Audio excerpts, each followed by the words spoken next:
lagi, tanpa kehadiran oksigen, macam mana badan kita menghasilkan tenaga? Melalui penghasilan tenaga yang kita dapat daripada otot, tenaga-tenaga yang tersimpan dalam otot. Okey, jadi sistem peredaran darah tak dapat membekalkan oksigen pada sel-sel badan kita sebabnya kita menggunakan tenaga tu dalam jangka masa yang sangat singkat. Kita perlukan tenaga yang banyak dalam jangka masa yang sangat singkat. Jadi darah tak sempat nak hantar oksigen pada sel-sel badan kita. So sel-sel badan terpaksalah ambil tenaga yang ada, ATP yang ada dalam kita punya otot. Jadi ada 3 hasil ya daripada latihan anaerobik ni, hasil yang akan terhasil pada badan kita bila kita melakukan aktiviti latihan anaerobik. Okey. Contoh adaptasi tubuh dalam adaptasi tubuh terhadap sistem anaerobik. Salah satu daripadanya ialah kuantiti penyimpanan ATP, PC, kreatin dan glycogen dalam otot akan meningkat.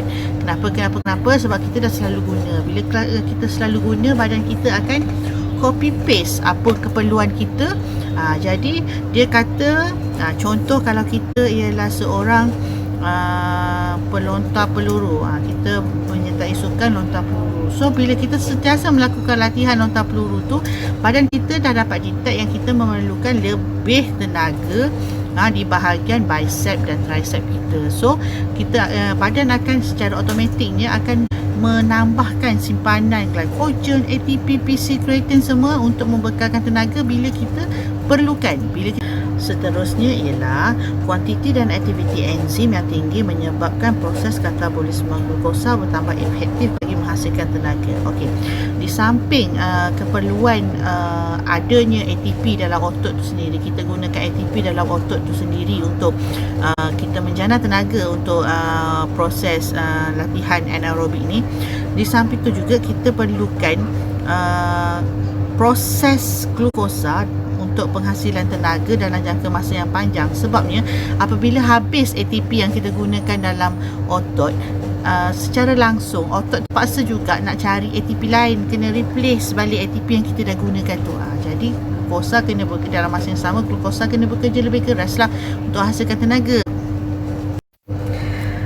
Hasil yang ketiga ialah kapasiti tubuh akan meningkat dalam keadaan tahap asid laktik yang tinggi.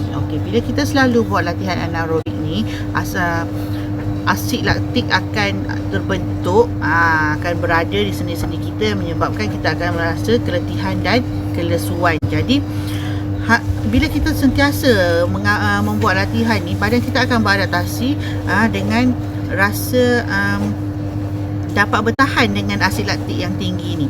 Satu, dapat bertahan dengan asid laktik yang tinggi, dan yang kedua ialah tubuh badan kita juga akan beradaptasi dengan cara memperlahankan kehadiran asid laktik tu, memperlahankan penghasilan asid laktik tu, supaya kita dapat memperlahankan juga proses penat dan kelesuan badan kita tu.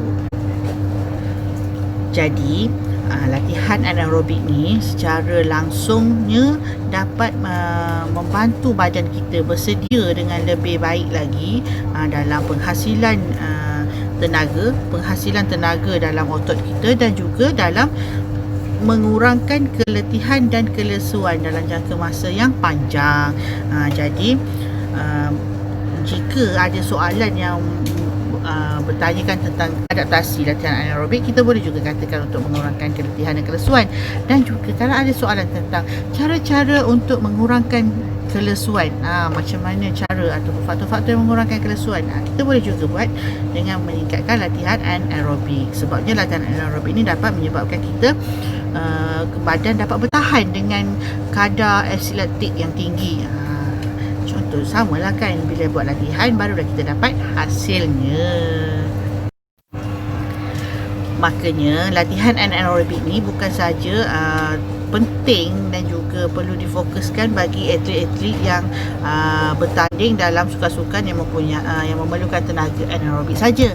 Malah atlet-atlet seperti atlet maraton, atlet renang jarak jauh pun perlu juga melakukan latihan anaerobik ni. Sebab apa? Sebabnya macam yang kita kata tadi lah, bila badan dah dapat beradaptasi, dapat menghasilkan lebih banyak ATP, penyimpanan ATP, PC, kreatin semua tu dengan lebih baik lagi, jadi prestasi kita pun akan dapat dipertingkatkan. Walaupun kita dalam sukan, contoh sukan maraton menggunakan tenaga aerobik, tapi pada awal permulaan tu kita tetap menggunakan tenaga anaerobik. Jadi tak salah dan dapat juga meningkatkan prestasi sebenarnya bila kita melakukan latihan anaerobik ni.